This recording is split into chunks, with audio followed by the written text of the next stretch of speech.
au développement du journal. La séance de mise en accusation du président Jovenel Moïse à la Chambre basse a été à nouveau mise en continuation par le président de la dite Chambre, Gary Bodo, en dépit du fait que le quorum a été constaté lors du second appel nominal. En effet, 60 députés avaient répondu à cet appel contre 54 au premier. À noter que le vote des 2/3 des députés, soit 80, est nécessaire pour mettre le chef de l'État en accusation. Gary Bodo a justifié cette décision par le fait que la zone du bicentenaire n'est pas sûre en raison d'une remontée de l'insécurité ces derniers jours. Parallèlement, une situation de tension régnait devant le Parlement où des individus avaient dressé des barricades enflammées et lancé des pierres en direction du palais législatif et des véhicules de députés, brisant la vitre de la porte d'entrée de la Chambre basse. La police a dû faire usage de gaz lacrymogène pour disperser la foule.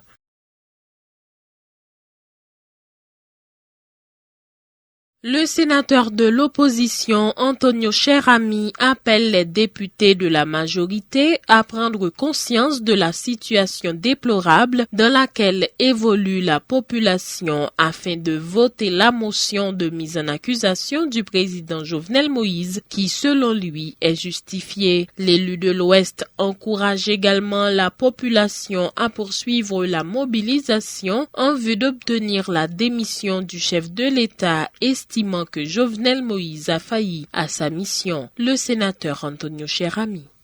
Moi courir des matchs députés non seulement parce que on a bon droit et moi courir des matchs députés tout, c'est parce que c'est rôle yo, le ça pas marcher bien pour yo même pour jouer partition yo, même l'aime connaît yo en minorité, mais population accompagner yo et me profiter de l'occasion ça tout pour me dire peuple là. Il y a des moments dans l'histoire, il y a des moments dans la vie.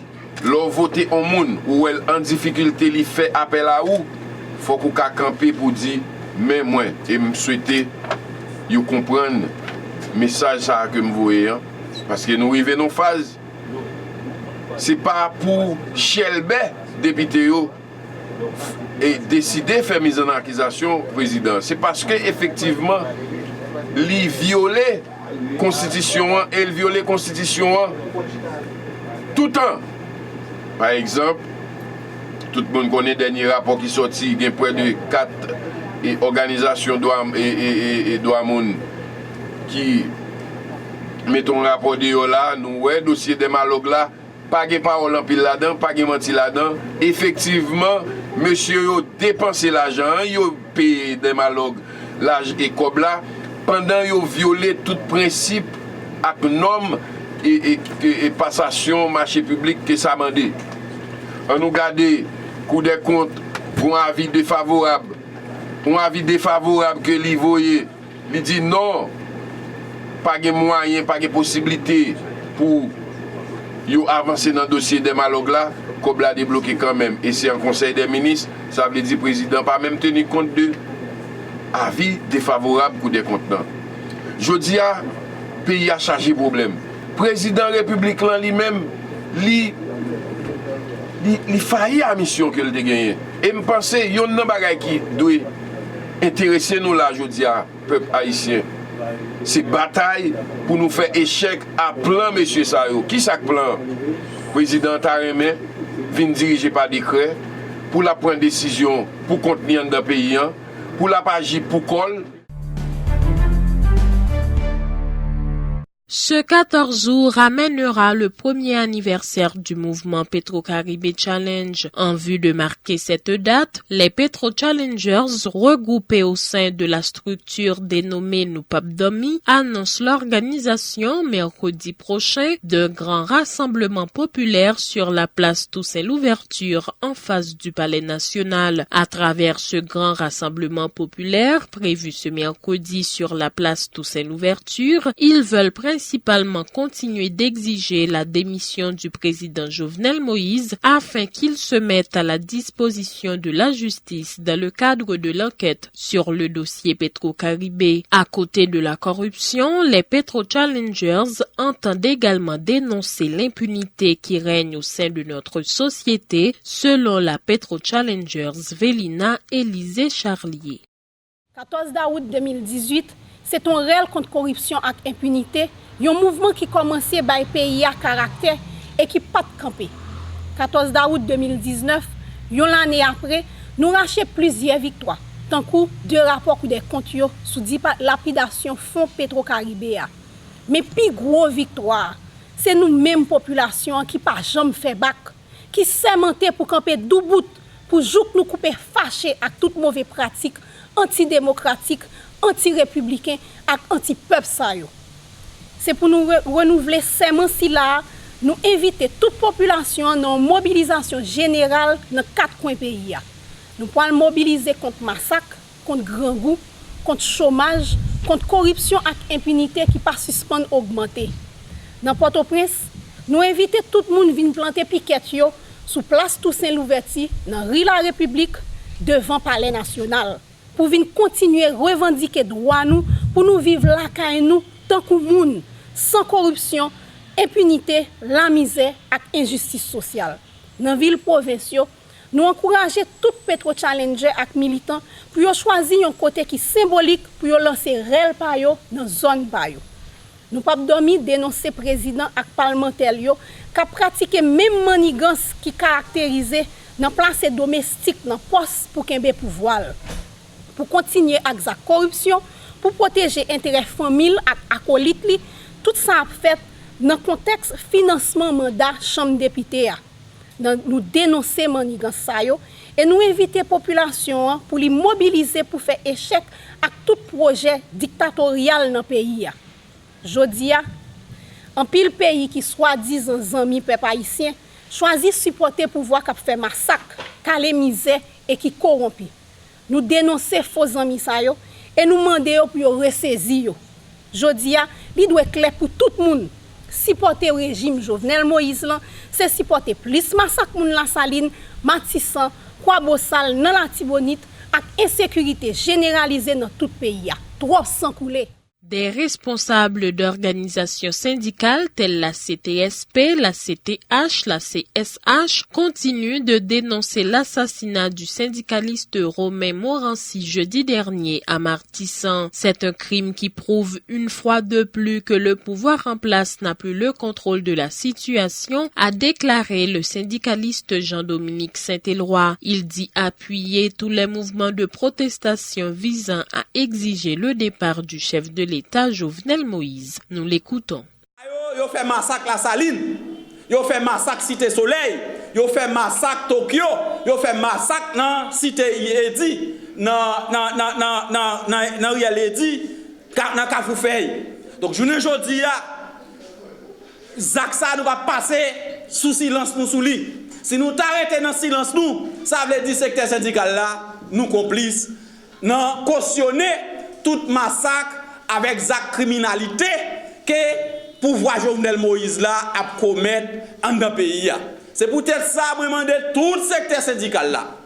Moi demander nous pour nous faire une chaîne solidarité pour nous porter coller dans toute manifestation qui en face Jovenel Moïse. Tant pour les 14, il y a un gros marche qui a fait dans l'objectif pour nous demander l'argent Petro-Caribé, pour nous demander pour juger criminel, pour nous demander pour que Jovenel Moïse capable bailler talent parce que Jovenel Moïse pas régler rien là. Je ne dis pas nous avons l'inflation qui sortit 18% pour arriver dans 20%. Peuple a mourir grand goût dans 4 coins pays. Salaire minimum ouvrier pas monter. Gagot a fait dans Fatma, Gagot a fait dans FNAC avec dans ONA. Donc je ne dis pas nous capable voir ça clair. Te kon gen rumeur, je ne dis pas la Cour des comptes fait sortir des rapports qui très pertinents qui vraiment doit révolter la population haïtienne. Ça montre à clair pouvoir ça, son pouvoir qui pas dans intérêt masse populaire, qui pas dans intérêt classe travailleuse, qui pas dans intérêt moun quartier populaire, qui pas dans intérêt malheureux qui vivent dans le pays.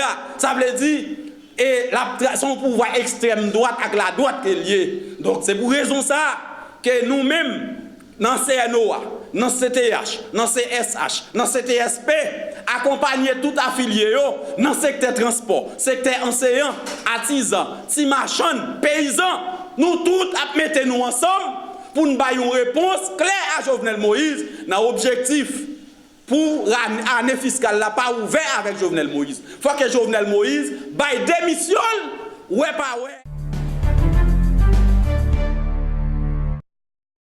La Commission nationale de désarmement, démantèlement et réinsertion a organisé ce lundi une cérémonie dans les locaux du centre professionnel et technique du Roif Jérémy dans la commune de Cité-Soleil, au cours de laquelle le présumé chef de gang du Roif Jérémy, Mikanor, a remis 4 armes à feu aux membres de la CNDDR. La cérémonie s'est déroulée en présence de hauts placés de la PNH et du système judiciaire, de notables et de résidents de la zone. Pour Madame Gredz Marie-Lydie Sironel Charles, membre de la CNDDR, la cérémonie de ce lundi a un caractère symbolique, promettant que d'autres armes à feu seront remises par le présumé chef de gang Mikanor, faisant état d'un protocole d'accord qui a été signé en ce sens entre les deux parties. Écoutez ces déclarations. Ça, c'est danger, il protège le danger.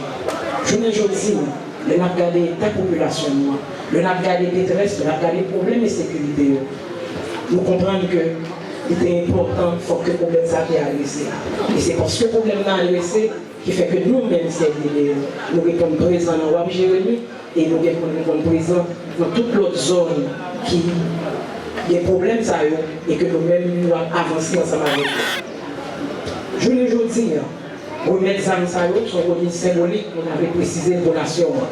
Ça nous est là, son bagage qui commence. Et selon le protocole de paix que nous avons avec son Roif Jérémy, et particulièrement Mikanor, et que nous saluons bien entendu pour courager et puis pour volonté que nous ayons pour condition de la vie changer dans le Roif Jérémy.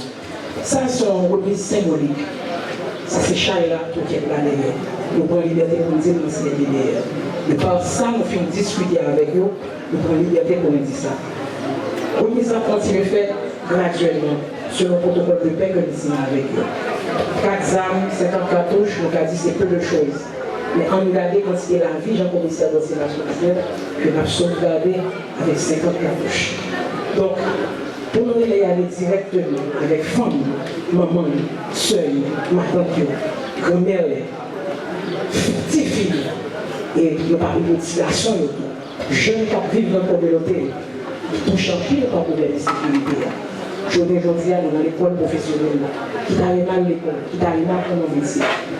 Nous-mêmes en tant que femmes, qui ont dansé, qui c'est maman, qui c'est professionnel, nous comprenons la situation. Nous ne pouvons pas faire des promesses que nous ne pouvons pas gagner.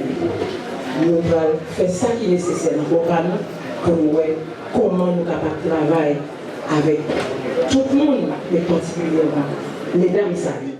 De son côté, la commission de la jeunesse du parti Rassemblement social-démocrate pour le progrès d'Haïti a organisé ce lundi une conférence débat autour du thème Jeunesse et politique en Haïti entre instrumentalisation et responsabilité citoyenne. L'occasion pour le secrétaire national à la jeunesse au sein de cette structure d'Adi Octave de plaider en faveur de l'intégration des jeunes haïtiens. Nous l'écoutons. Jeudi à ce 12 août, c'est Journée internationale de la jeunesse. C'est une journée qui est consacrée par les Nations Unies depuis en 1999 pour la jeunesse. Donc dans l'occasion ça, nous-mêmes en dans rassemblement, nous-mêmes en dans commission jeunesse qui en dans parti, nous organisons une grosse conférence débat sous thème jeunesse et politique entre instrumentalisation et responsabilité citoyenne.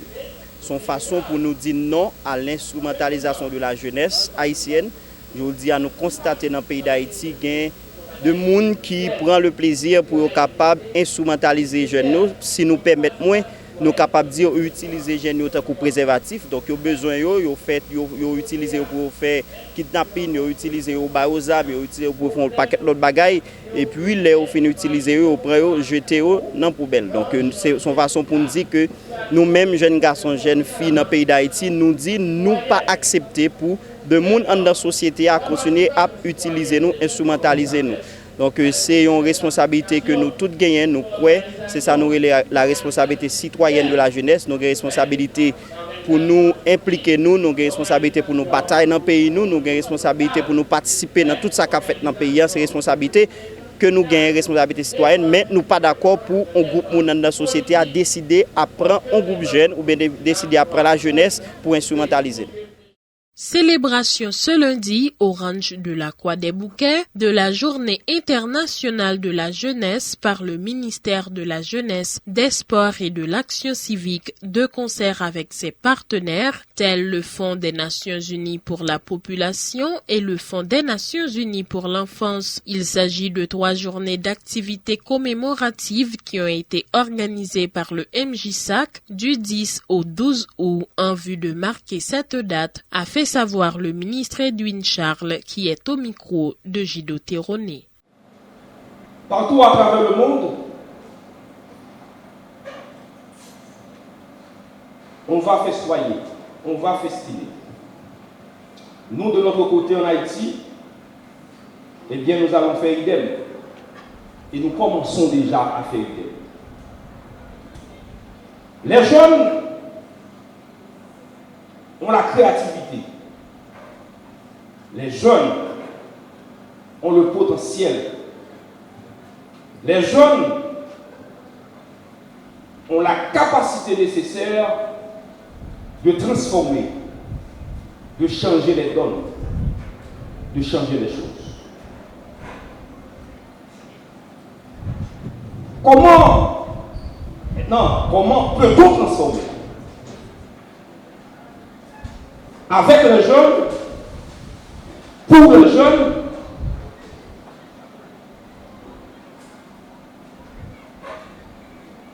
on va transformer, on va changer. Et c'est pourquoi justement, pour cette année, l'ONU